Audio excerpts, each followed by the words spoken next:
the betrayal of Palestine, Arab complicity in genocide.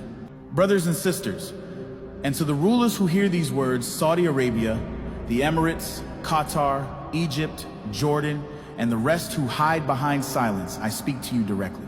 You call yourselves guardians of Islam, protectors of Arab dignity, custodians of the holy sites, leaders of the Muslim world. But what have you done while Gaza burns? What have you done while Palestine bleeds? While children dig through rubble with their bare hands, you have turned your backs. You have extended your hands not to your brothers in Palestine, but to those who murder them. Saudi Arabia, you move step by step toward normalization with Israel, opening your skies to their planes, whispering in Washington's ear that you are ready to make peace while your brothers and sisters lie in mass graves.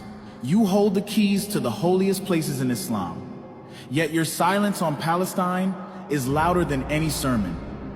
You buy weapons from America by the billions arms that strengthen the same empire that fuels Israel's bombs.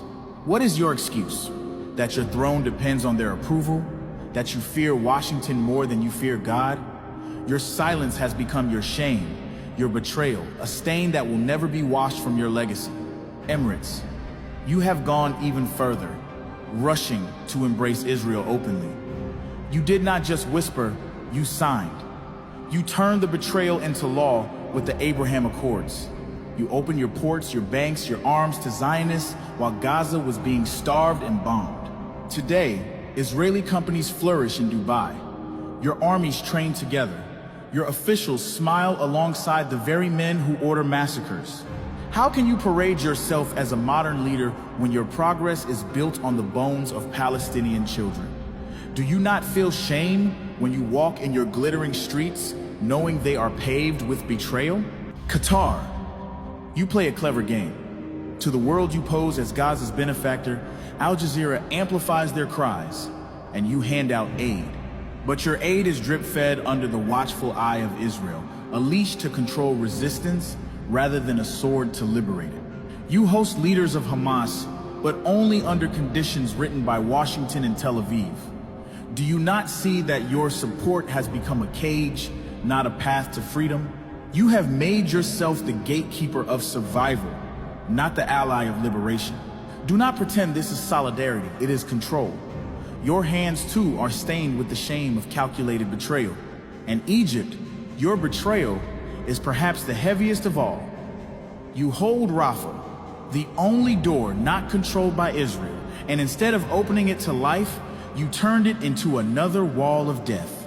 When Gaza screamed for food, medicine, and mercy, you shut the gates. You watched children die for lack of antibiotics. You watched the wounded bleed out because ambulances could not pass. You destroyed tunnels that carried bread and water, not bombs. And when convoys from across the world, people of conscience from Europe, Africa, Asia, and the Americas came to your borders begging you to open Rafah so they could deliver food and medicine, what did you do? You did not open the gates. You sent your soldiers to block them. You forced them to stand in the desert sun while people in Gaza starved a few kilometers away. They begged you with tears in their eyes. They pleaded for compassion, and you answered them with barbed wire and rifles. Shame on you, Egypt. Shame on your generals. Shame on your leaders. Shame on every hand that held those gates shut while Gaza's children cried for bread. Jordan, you, who claim to be the custodian of Jerusalem's holy sites, the guardian of Al-Aqsa, yet year after year you renew your treaties with Israel, you coordinate intelligence, you ensure that no true resistance rises from your soil. Your people march by the millions, they cry for Palestine, but you answer them with silence and repression. You claim to guard Al-Aqsa, but in truth, you have guarded Israel's security. You let occupation thrive while pretending to hold keys of honor. Do you not feel the weight of shame, standing as guardian of a holy place while you betray its people? But this betrayal is not new.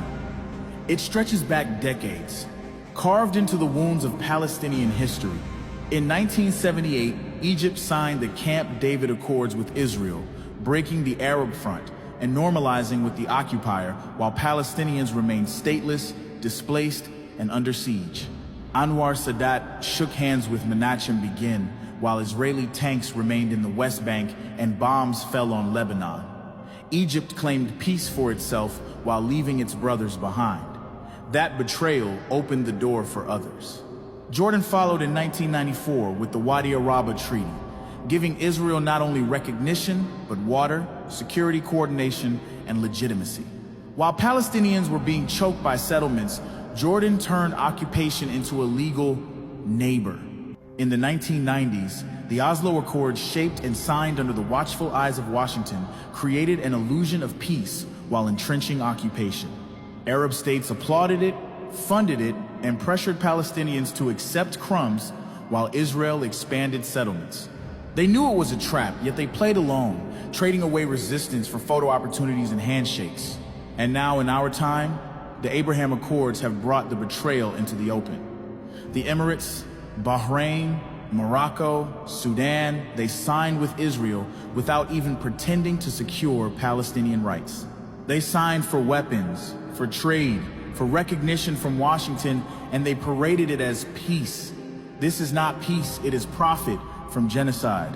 Saudi Arabia stands on the edge, waiting for its turn, negotiating openly with Washington about when, not if, it will normalize. Even as Gaza burns, their talks continue. Even as children are buried under rubble, they plan their next deal. And while all this unfolded, where were the Arab armies? Where were the so-called defenders of the Ummah? Not in Gaza, not in Jerusalem, not in Jenin. They were in Yemen, dropping bombs on the poorest nation in the region. They were in Libya, in Syria, crushing their own people. They were in their own streets, jailing men and women whose only crime was raising the flag of Palestine. All of you together, Saudi Arabia, Emirates, Qatar,